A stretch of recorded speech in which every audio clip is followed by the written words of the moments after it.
the interesting example in the book is, I think Jason was speaking with an audience of 200 adults, but he asked the question, does anyone have a son or daughter who has left the faith? And he said that just about every single parent, one of the parents raised their hand. And it was just overwhelming. So whatever he was going to talk on kind of went to the wayside, and they focused on these points we're going to talk about. All right, welcome everyone to our 65th podcast, Renew Your Mind. With us today, we have Senior Pastor Paul Gruenberg, we have Family and Youth Director Jeremy Touroo, and we have myself, Dana Hall, as the moderator. Today, we're pretty excited to bring forward a session of podcasts from some books and a speaker that we listened to this past weekend, Jason Jimenez. And Jason is a national speaker. He's written a ton of books, and we got to listen to him in person this weekend.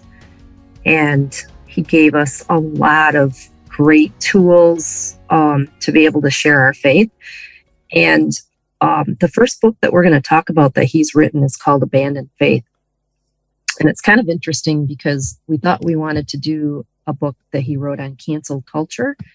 And it didn't quite work out. So we're going to start with Abandoned Faith, but we think it leads in really, really well to the next book of cancel culture that we're also going to share with you on future podcasts.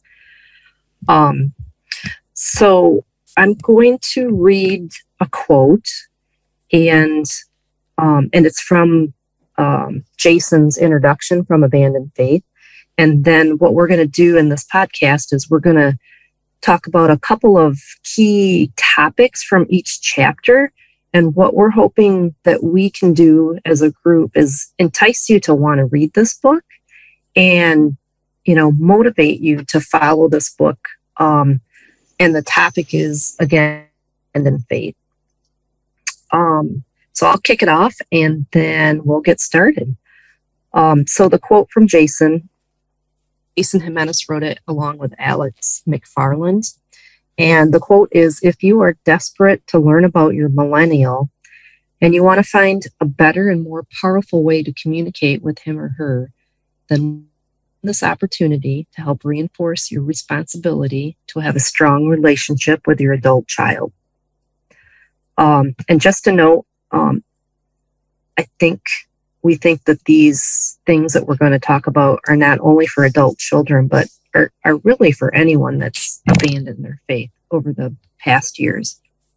The other thing I want to mention about this book is it is very easy to read.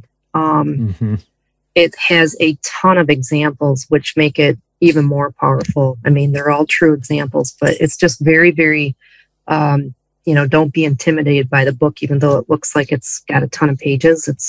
It reads very easily. So the book's divided into parts. So part one is what went wrong. And then we're going to talk a little bit about chapter 1, which is hope for the hurting parents. And that starts on page 3. And there were 3 key topics out of that. The first one is on page 8 and 9.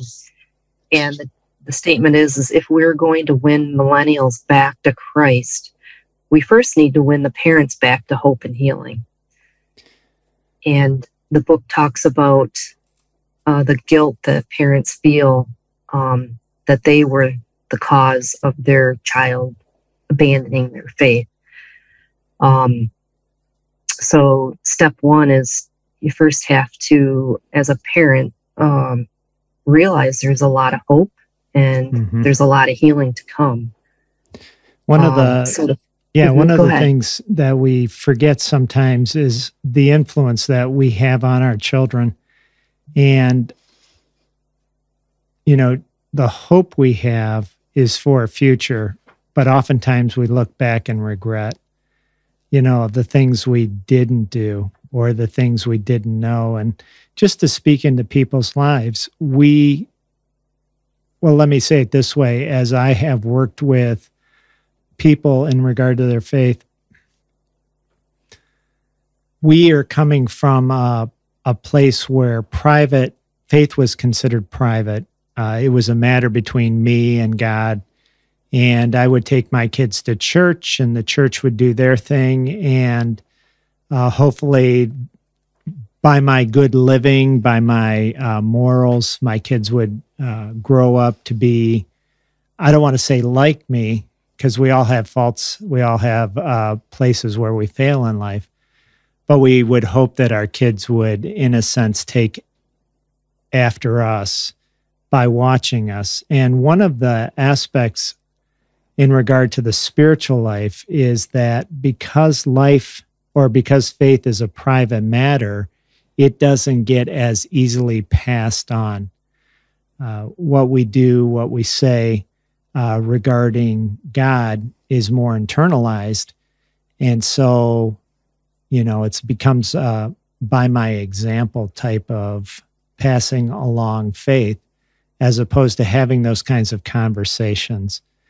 And so one of the things this book does, I think you alluded to it, Dana, is it gives us hope for having those conversations still with our millennial children who are a little bit older. And then, Jeremy, you were saying just a few minutes ago that this isn't just about the kids who are already grown up, the millennial generation.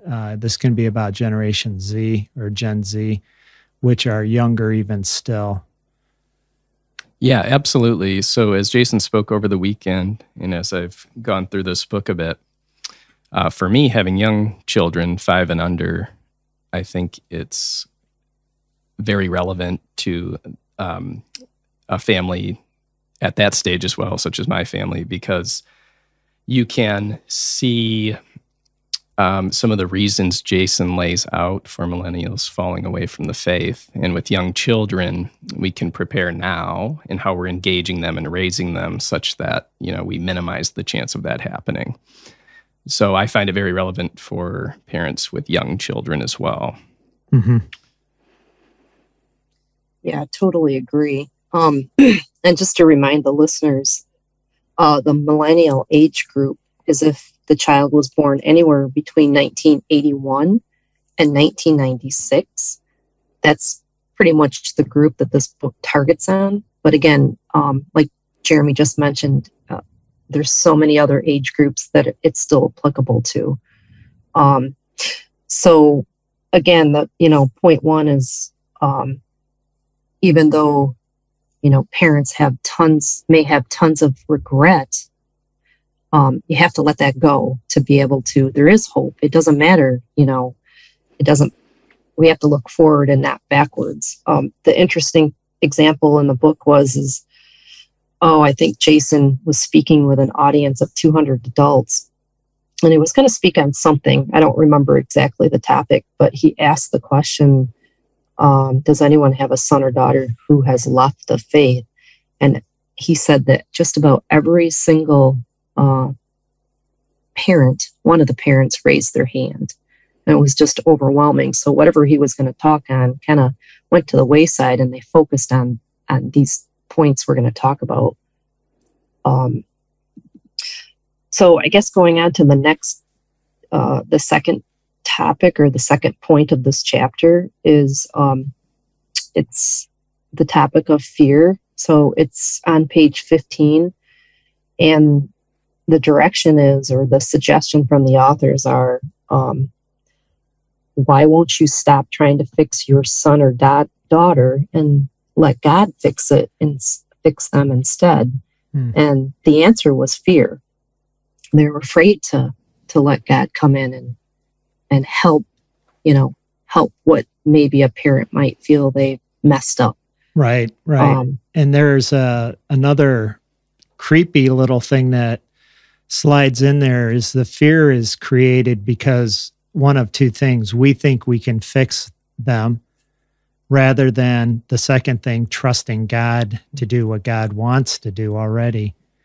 One of the aspects that we as Christians often forget is that God is on our side when we are looking to do something that will glorify God, and bringing our children or helping our children step back into a more vibrant relationship with God. God really desires that already, even more so than we do. And so sometimes fear is born out of not being able to trust, in this case, God, to do the work that God wants to do. Yeah, and I think you see that seizing control aspect of things in your life. In this case, it's having to do with parenting your child, but in other aspects of our lives, whenever we get fearful and we tend to seize control rather than, releasing it to God, we have big challenges ahead of us. So as Pastor Paul said, it's that releasing to God, trusting in Him that He loves our families more than we do. So to trust in Him, it's not always easy, but to let go to Him and to let Him do His work. Which is increasingly far above what we could ever hope or imagine. Yes. Yeah, and I think many parents don't talk about that. I mean, I think that's where we can talk as parents about that fear a little more openly. If we did that, then I think we would allow ourselves to let go a little more easily. I mean, we're still going to be fearful, but at least we would have we could encourage each other to do that. It goes back to the comment you said that we privatize our faith. Right. And early on, as Moses is receiving the law from God at Mount Sinai, God kind of gives this is what you need to do to pass on your faith. And it's in Deuteronomy chapter 6.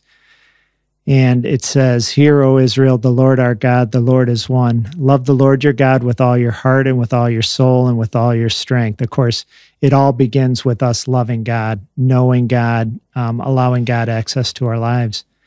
And then in verse 6, it goes on, "These commandments that I give you today are to be upon your hearts." And then here's the thing, impress them on your children. Talk about them when you sit at home and when you walk along the road, when you lie down and when you get up. Tie them as symbols on your hands and bind them on your foreheads. Write them on the door frames of your houses and on your gates. And that's one of the ironic parts of having a faith that is very personal, very private, is it's not very public. And in doing that, we hide from our children what should be a very joyful thing, a joyful relationship. I mean, I don't have a problem coming home and telling my wife about someone I met, someone that just like, wow, this was really cool. Or better yet, when you first meet the person of your dreams and you go home and you tell your friend or your best friend, "Hey man, she was just something. Man, she is so smart. She's beautiful. She's just, and then you talk almost ad nauseum about this person that you just fell in love with. And we don't do that with God. Or I should say, we weren't taught to do that with God. And yet, as the primary caregivers of our children, that's what we should be doing. We should always be talking about God. Look at how beautiful the sky is this morning. Didn't God paint a perfect sunrise for us, or a sunset? You can talk about the stars or the intricacies of a leaf. Jeremy did that for the children's message, talked about the changing colors of leaves. God just does some amazing things. And to keep that kind of awe and wonder about all that God does in the forefront and not hidden from our families. And that kind of gets us into this idea of, wow, I really screwed up. And then there's not just a fear that they screwed up, but there's a regret or a remorse. Mm-hmm. Yeah, and then that leads us to the third point of the chapter is and to follow up on what Pastor Paul said, was that the point is rather than to be paralyzed by fear, have faith and confidence to release your child to God, and let God help your child. And that is a scary thing, but that's, I mean, it should be a natural thing to do, but as humans, it's not. So that was the point of the chapter. And I just wanted to read one other thing that I thought was pretty powerful from the book. It's on page 19, and this is from the authors, and I'm just going to read it. It says, "This may be hard for some parents, especially those who struggled with being a strong spiritual leader in their child's life. But we want each of you to know that we have prayed for every parent to be encouraged as he or she goes through this book. We have asked God in faith to pour out his Spirit over you.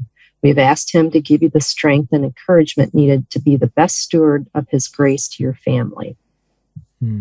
I just thought that was very powerful, that as you read the book, you've already been prayed for.